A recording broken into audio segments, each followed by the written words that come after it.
Hello, everypony, and today I'm going to be reading Steel Soul by Master Weaver. Now, this is about 5,000 words long, so grab whatever tasty or healthy snack you want, or don't grab a snack at all, I don't care, and get ready to listen. An accident reveals a secret that no pony ever knew. The chapter has the same title as the fanfic.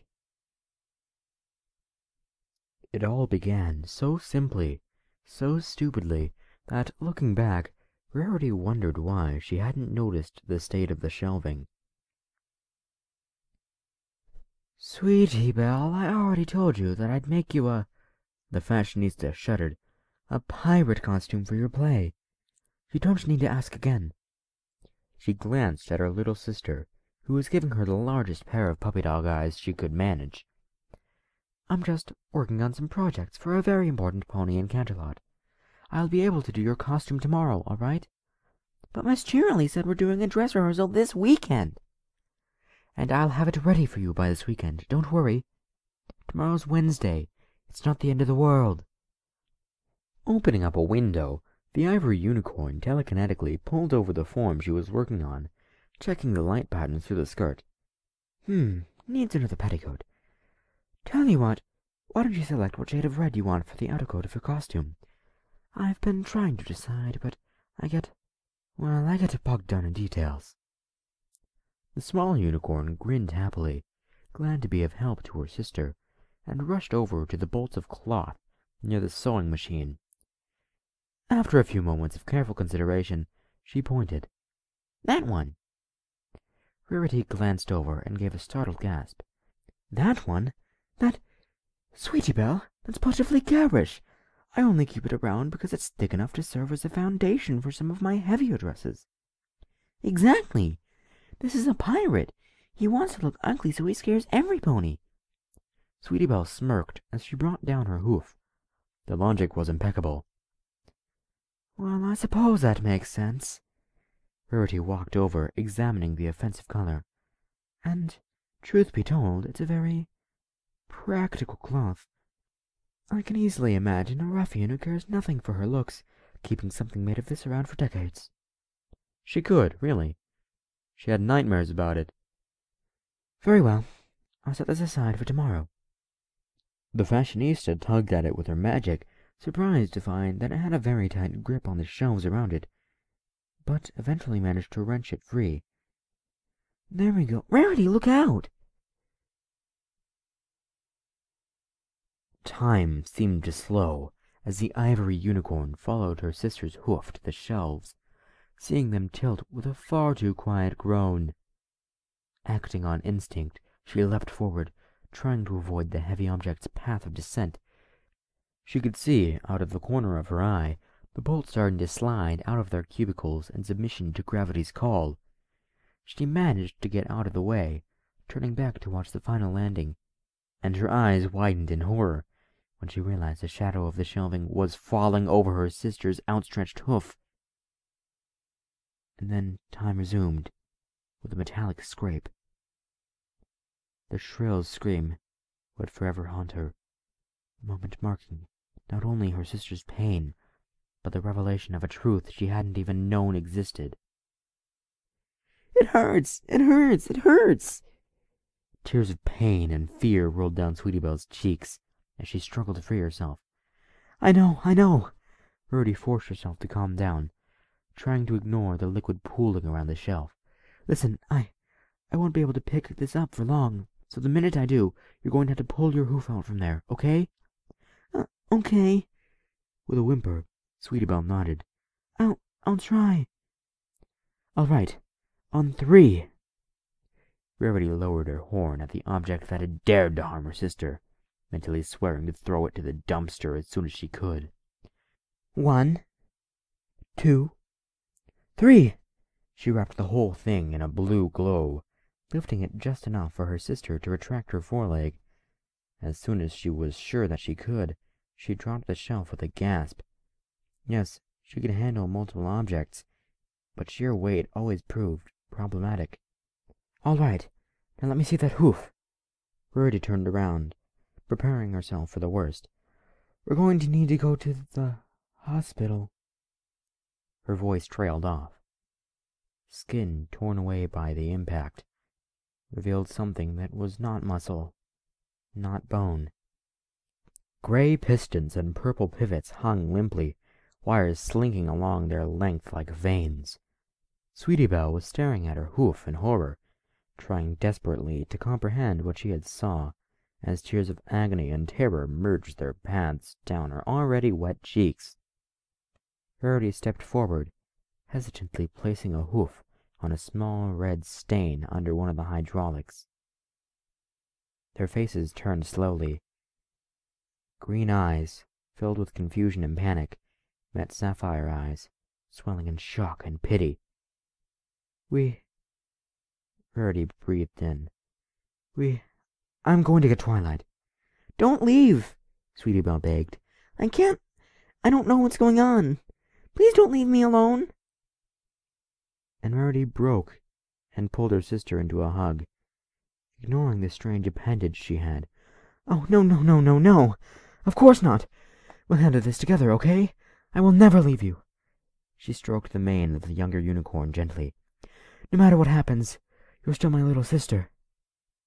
She could feel Sweetie crying into her mane in relief, and spent the minutes comforting her silently.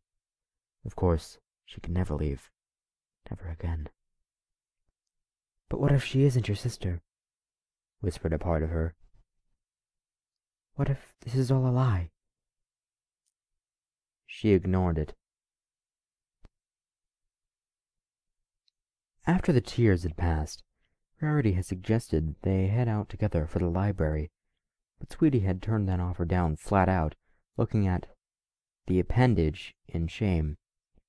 She couldn't let anybody know about this, she said. She couldn't handle it. After the second bout of tears, Sweetie Belle had asked if she could have some water. She would have gone down herself, but the kitchen had windows. Rarity had agreed, amicably enough, shutting the window in the workshop and fetching a glass for her sister. She had returned to find her sister staring at the appendage with distant concentration, watching it twitch and slowly move, as though it were a real hoof. She placed the glass down in reach of Sweetie Belle, who had absently thanked her. She still hadn't touched it. Maybe we should send a letter to Twilight, Rarity suggested. Why? Well, to be honest, I don't know anything about...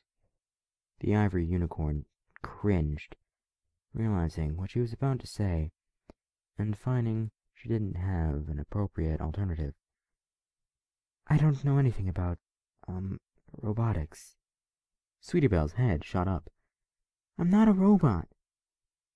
I didn't say you were, Rarity clarified. It's just, this seems like something Twilight would know about. Twilight's special talent is magic, not machines. Rarity opened her mouth to reply, and then shut it, realizing her sister had a point. She had automatically assumed that the scholar would be able to help, but now that she thought about it, she might just try to examine the appendage and lock her sister up. Well, we need some pony's help with this. There was a ringing of bells. Some pony had entered the shop. Rarity and Sweetie Belle looked at each other. Sweetie looked away first. You need to go down. The shop's open. Rarity nodded. I'll be right back. She trotted down the stairs. Hey, Rares, Pinkie Pie waved, pulling a pastry box out of her saddlebags. You know what happened when I was walking by earlier?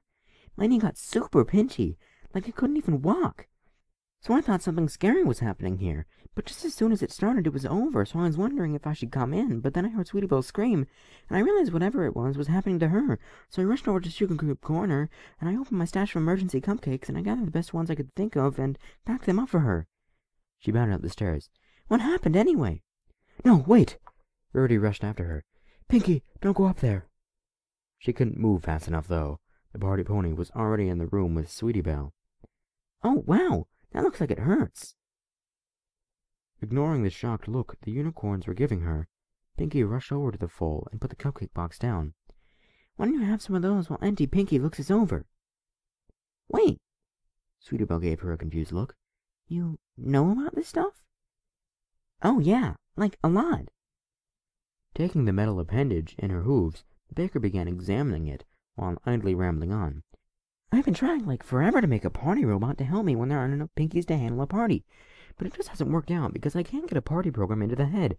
But that's okay because I'm good with the rest of the robot's parts, and I've used all my experiments to make things like the party cannon, and my greeting wagon, and the gyrocopter that Gilda broke once, but I've rebuilt it. Pinky. Rarity stepped forward cautiously. Can you fix this? Oh, sure. It looks like a hydraulic fluid bag exploded. That's all, and this piston here just needs to be bent back into shape.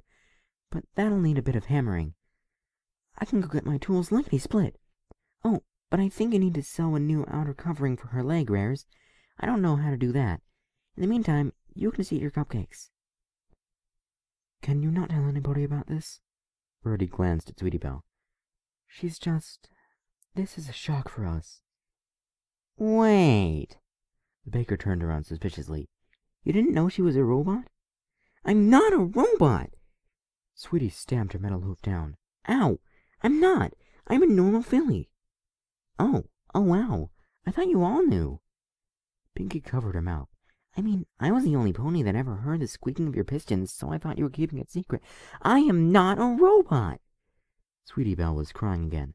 I'm a normal pony, and I have feelings and a life. I have friends and... Rarity wrapped her sister in a gentle hug. There wasn't anything she could say. Pinkie Pie, realizing she had stumbled on a major situation, glanced about the room as she tried to figure out how to handle this. Okay, so I pinky promise not to tell any pony that Sweetie Belle may or may not be a robot. Cross my heart and hope to fly, stick a cupcake in my eye. I'll just go now and get my tools and buy some hydraulic fluid. And, oh yeah, Rarity, you'll need to make a new sack for the fluid, or use your magic to repair the old sack. Bye!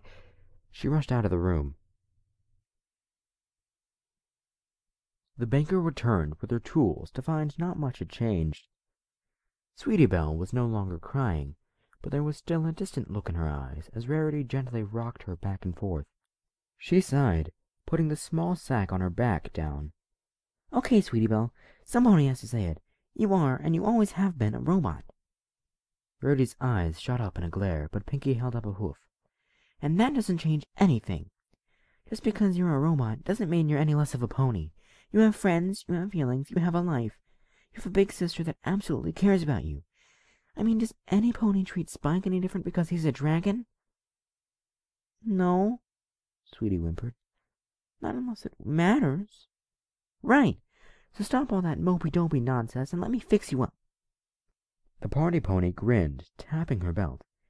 It'll hurt a bit, but you'll be running around with the other Crusaders before you can say, Chipper Channer chases Cherry Chimichangas. Chipper Chant Cherry Chimmy... The little unicorn's eyes spun in confusion. See what I mean? Sweetie Belle couldn't look at Pinky's ludicrously wide grin without resisting a small smile herself. Okay, I guess you can. Slowly, she released her grip on her sister, who backed off only just enough to allow Pinky access to the injured hoof. The Earth Pony, for her part, began pulling small bits of metal from the belt. No, that's not it. No. Oh, here it is. Finally, settling on a miniature hammer, she took the hoof and examined it carefully. Rarity, could you look in that sack and find the 3/8 screw valve? Sweetie, I'm sorry, but this is going to be a bit painful. Bite down on this. Without any warning, Pinky stuffed a cupcake into the unicorn's mouth and began tapping away on the machinery with small, powerful swings. The filly winced, but kept from crying out in pain. Rarity, confused, looked in the sack, finding an assortment of odd packages. She eventually discovered a set of objects, labeled screw valves, and slid her hoof down to the appropriate one. Here's that thing you wanted. Good! That's going to be the cap for the sack. It needs to be waterproof and water-resistant. Cylindrical, about 2 inches in diameter, and, 3 inches in height? Yeah, I think that will fit. Can you sew that? The ivory unicorn blinked.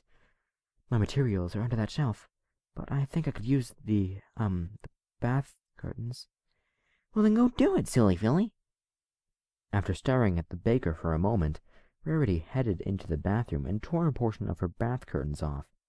It was easy enough to make it into the sack that Pinkie had ordered.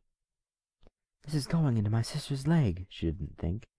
"I am making a replacement part for one of the sweetest unicorns I know," she didn't contemplate. Her head filled with idle but complicated music. She returned to the main room without a word and floated the item over.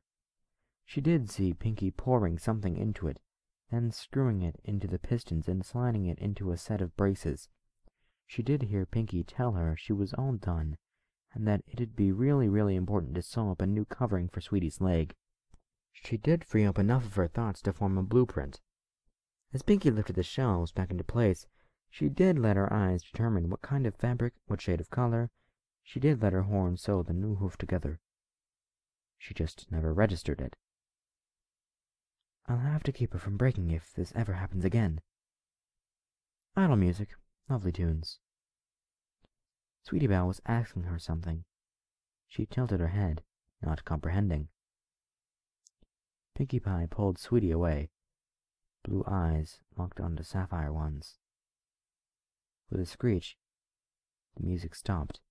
"I need some air." And Rarity fainted. Sweetie Belle was with the Crusaders. Normally, she'd be playing with them, but after yesterday, she couldn't focus on Scootaloo's rambling or Applebloom's philosophical counterpoints. When pressed, she'd usually answer with a small yeah or a shrug. Rarity's delayed faint had only lasted 30 seconds. She'd risen quickly enough, and after a moment, she'd gone back to hugging Sweetie Belle. "And then we'll paint the outer shell blue." Scootaloo threw her hooves up. "I'm certain this will work." Applebloom rolled her eyes. "I don't know, Scoots. It's a cool idea and all, but where are we going to find a spare airship and all them fancy electronics? Besides, your design ain't all that hydrodynamic. What do y'all think, Sweetie?" The unicorn shrugged. Scootaloo and Applebloom gave each other a significant glance. After a moment, the yellow filly cleared her throat. "Hey, did y'all know Big Mac is clopping the pictures of Rarity?" Sweetie Belle shrugged. "Okay, she's officially out of it." Scootaloo nodded. "I don't even know what clopping is, but it gets all those older ponies upset when I talk about it. Oi, Sweetie Belle, you in there?" The unicorn glanced up. Oh, sorry. Hydrodynamic is important." "Not anymore. Come on, what's up?" Scootaloo trotted up to her friend, worry in her eyes. "You know you can talk to us about anything." "What? Oh, nothing's up." The Pegasus gave her a deadpan look. "Applebloom just insulted your sister and you didn't react." "Actually, it's kinda a compliment," the Earth Pony clarified. "Wait, seriously? But older ponies freak out when I mention clopping." Sweetie Belle blushed. "Wait, sorry, what?" "The point is," Applebloom interjected, "y'all seem to be someplace else. What's going on?" "It's the dress rehearsal." Sweetie smiled a bit too wide. "Yeah, I'm just nervous about being a pirate. That's what happened to your hoof." The unicorn froze in the middle of waving off the question. Her eyes slowly slid to the hoof. Small patterns in the fabric were visible in the sunlight. "Tattoos!" "What?" Sweetie nodded at the incredulous farm filly. I wanted to get tattoos, so I went to a tattoo parlor, but Rarity found out and made me get rid of them. But there are still some marks. It was for the play," she added. "Pirates have tattoos, right?" Scootaloo peered at the hoof. "Oh, well, I can barely see them anyway. Hey, maybe Applebloom has a tattoo spotting cutie mark." The three of them briefly inspected the yellow flank before sighing in disappointment. "Anyway, so the reason you're in a funk is 'cause you and your sister had a bit of a falling out?" The words hit close to home. "Well, yeah. She is upset with me, but, not at me. Or did I get that backward?" Sweetie shrugged. "You get what I mean. She doesn't hate me, but there's something between us now." Pegasus snorted. "Well, then knock that thing out." Scootaloo! Apple Bloom gave her a disappointed look. Look, I'm not good with all that mushy sister stuff, right? But if you let something like this build up and grow, it's only going to get worse. So deal with it now. It's not that easy. Scootaloo rolled her eyes. Let me tell you something Rainbow Dash told me once. Kid, the easiest things in life are the least worthwhile. They're things every pony can do. But if you have to work at it, you know it's important. She ended up standing on her rear hooves, pointing into the sky. So never give up, no matter how many scratches you get. I don't know, Scoots. Making friends is easy, and that's pretty important. The Pegasus deflated. Yeah, but, making a first friend isn't easy, and you kinda have to keep working at it if you want to stay friends. So the principle still works. I think I'm getting what you're saying, Sweetie Belle interjected. And you're right, I guess. I think I know what I need to do. She paused. Guys? Yeah? What? If I were, to turn into something else, I don't know, a Timberwolf, would we still be friends? Hey, yes. Apple Bloom knocked her shoulder playfully. You're always going to be Sweetie Belle, no matter what any pony does. Well, we'd have to figure out it's you, Scootaloo added. But after that, we'd stick with you through thick and thin. She paused. Actually, let's do something right now. If we're ever transformed, we need a secret signal. Chase our tail 3 times, throw our hooves up, or forepaws or whatever, and then play dead. Apple Bloom nodded. That should do it. What if we don't have tails? Oh, come on. What kind of critter don't have no tail? Okay, so what if we're turned into a snake? Throw your head up, then play dead. It's a pretty easy thing to change to another form. Apple Bloom rolled her eyes. Sweetie Belle snickered. Thanks, guys. You're great friends. Rarity combed her mane. Rarity stared in the mirror. In idle curiosity, she walked into her workroom, pulling a pin from one of her many pin cushions. She held out her hoof and slid the metal in, ignoring the pain. Then she slid it out. Red began to stream from the prick. Is that really blood? She asked the broom. Did Sweetie Belle ever bleed? She added. After a moment, she winced and hissed. Dropping the pin, she rushed back into the bathroom and pulled out a first aid kit. A simple and elegant bandage stopped the flow. With that taken care of, she walked into the workroom again, picking up the now somewhat red pin and examining it. She ended up dropping it into the trash can. Then she went downstairs and made herself some toast. Opal wound around her hooves, sensing her distress, but she made no acknowledgment of her presence. I remember when Sweetie and I made a pie, and we shared it. Rarity bit some of her toast off, chewing thoughtfully, before she swallowed. So she can eat, I guess. She put the toast down. Maybe I should look at what she produces in the toy. The feline jumped back, as the fashionista suddenly recoiled. What am I thinking? Why would I even want to look at that? No more questions. She's my sister, and she's real. She's as real as you, Opal, or me. Rarity stamped her hoof down. I don't care that she's a robot. No, she's real, like me. How do I know I'm real? Opal mewed in worry, as her owner's face twisted in desperate horror. I'm real. We're all real. Otherwise there's no point. Rarity walked to the kitchen window, peering at her reflection. I'm real. I'm not a robot. Am I? Sweetie Belle hadn't gone straight home. She wanted to make sure Rarity knew about the story she'd made up on the spot, cover her bases. So it was she'd found her sister slowly flipping through pages on equestrian anatomy. The two of them had shared a look. Then, silently, the younger unicorn had dragged her sister back to their parents' place. There was no resistance. Of course, Rarity's parents had been happy to see her, but they were instantly aware that something was wrong with their eldest. Saint Germain had placed a plate of homemade cookies on the table in an utterly misguided attempt to cheer her up. The fashionista had only prodded the charred husks before sighing and falling back into silence. Sweetie Belle was glancing between her sister and her father. Unfortunately, Dr. Magnum Fantastic wasn't exactly skilled in reading either of his daughter's emotional states, and could do nothing but sit by awkwardly. Eventually, though, Rarity looked up. Father, this may seem like an odd question, but do you remember the night I was conceived? With great fondness. The stallion wrapped his hooves around his blushing wife, but I don't think you want to know the details. And do you remember when Sweetie Belle came into being?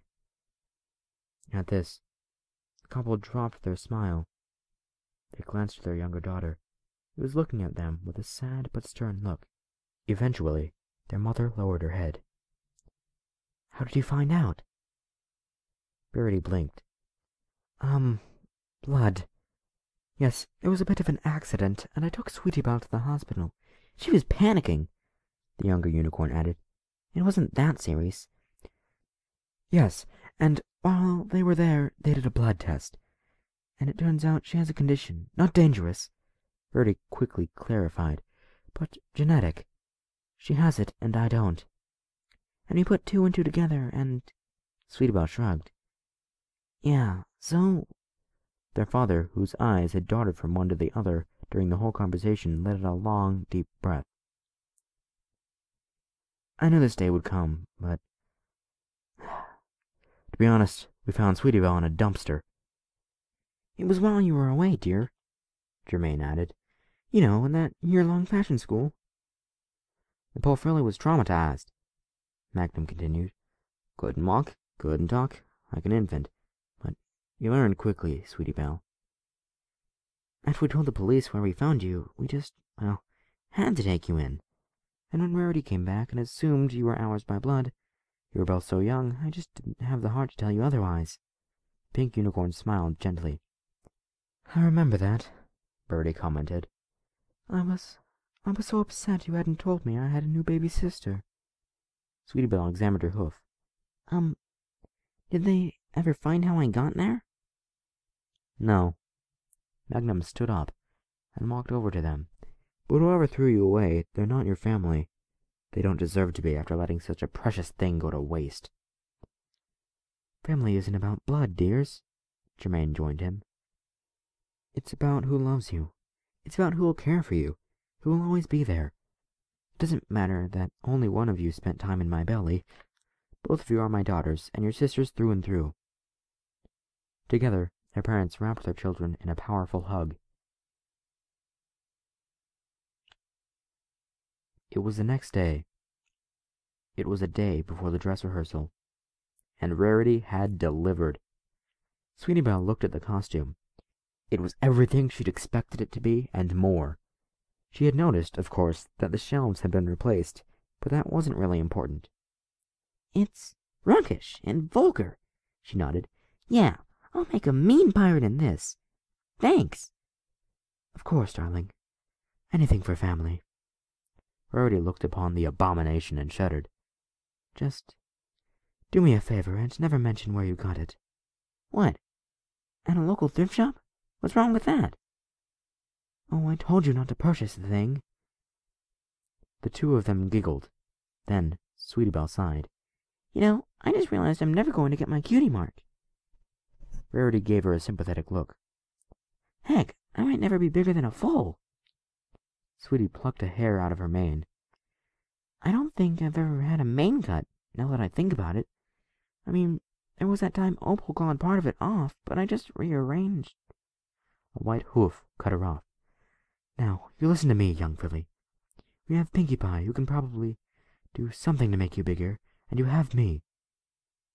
I can certainly make you a mane if you lose yours, and I'll even get to work designing your cutie mark when you find your special talent. But what I want you to do is remember something. You are Sweetie Belle. You are a cutie mark crusader, a great student in school. My sister. Don't you ever think that what you're made of changes who you are. Emerald eyes and sapphire stars locked. And slowly, a smile formed underneath Rarity's hoof. Thank you. The two of them hugged. Love you, big sis. Love you, little sis.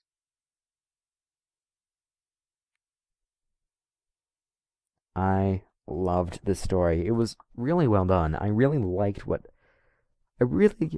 thing I really, really liked about it was the part where Rarity is questioning, what if I'm a robot too? And she's like trying to see if her blood is real, and I really like that. I also really like the fact, like, they're all realizing, wait, all of these things that, ponies normally have to do, I don't do all that much, and I really like that. I really like how you work the robot thing into the story. I mean, I really like the conflict it causes, and I like that in a story. I also love that ending. It was so heartwarming. It brought a smile directly onto my face. Instant like, instant favorite, instant classic. Well, yeah. It was really well done. Though there were some grammar mistakes, and there were some cases where I wasn't quite sure what the author was trying to say. I'm trying to find one in particular. When Pinkie was coming back from getting her stuff. It was... I'm almost there. Hold on.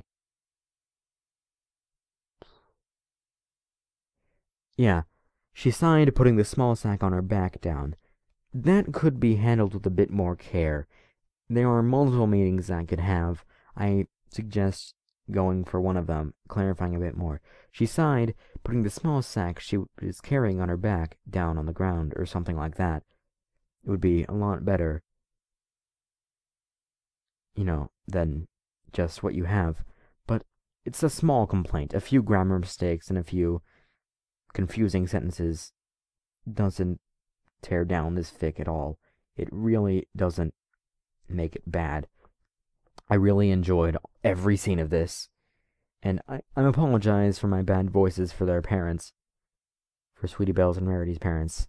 I just don't remember off the top of my head what they sounded like in Sisters Hooves Social, and I don't really have the time to watch it again.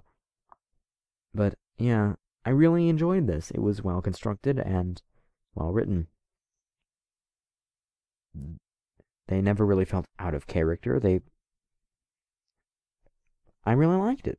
I mean, there's nothing really to say here. I just liked it. Pretty good job. Anyways, if you have anything you want to add, put it in the comments. I'll be sure to give it a read. If you have any... Speaking of giving it a read, if you have any fics you want me to read, again, leave it in the comments. As long as they're appropriate for this channel, then I'll definitely check them out. Till then, this is me, signing out. Peace!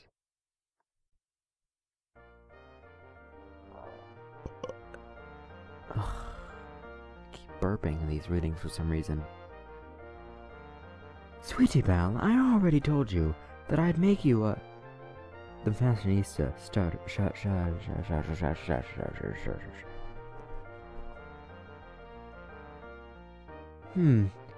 needs another petticoat. I'll tell you what.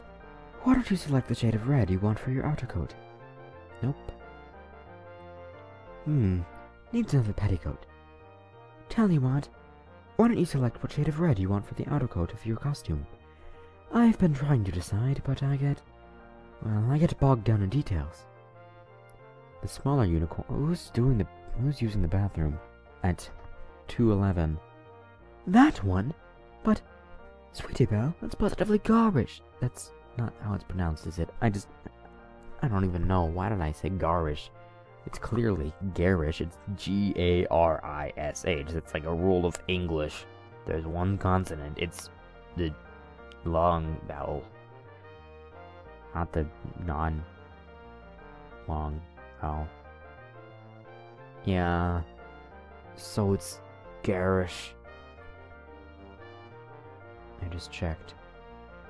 She could see, out of the corner of her eye, the bolts starting to slide out of their cubicles on... How do I stop? It's not stopping. 1, 2, 3! She wrapped the whole thing in a bright blue... Just a bright blue. It's a bright blue. Look at that bright blue over there. It's just a bright...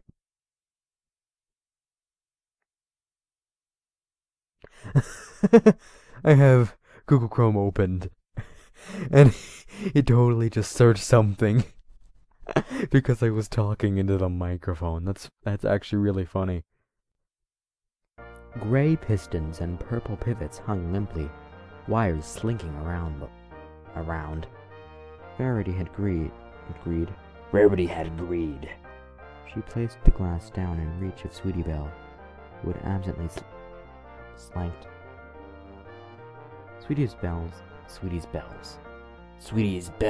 head shut up.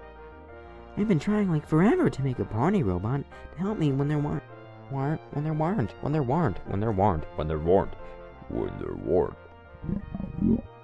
I've been trying like forever to make a party robot to help me when there aren't enough Pinkies to handle a party. But it just hasn't worked out because I can't get a party program into the head. And that's okay because I'm good with the rest of the Bobots. I'll just go now and get my tools and buy some hydraulic fluid. Oh yeah, Rarity, you'll need to make a new sack for the fluid or use your magic to repair the old sack. Bye! She rushed out of the room. Oh, how did I do that? How did I do that first try? How did I even... She sighed, putting the small sack on her back down. Wait, what? It'll hurt a bit, but you'll be running around with the other Crusaders before you can say, Chipper Chanter chases cherry chimichangas. Chipper Chanter, cherry chimi... Below you know... What? Sweetie Belle couldn't look at Pinky's ludicrously wild smile. Wild smile. Sweetie Belle couldn't look at Pinky's ludicrously wide grin without resisting a small smile herself. Normally, she'd be playing with them, but after yesterday, she couldn't focus on the Scootaloo's rambling or Apple Bloom's philosophical. I don't know, Scoots. Making friends is easy, and that's pretty important. Dang it! Why do I keep burping in these readings? Sweetie Belle hadn't gone straight home. She wanted to make sure Rowdy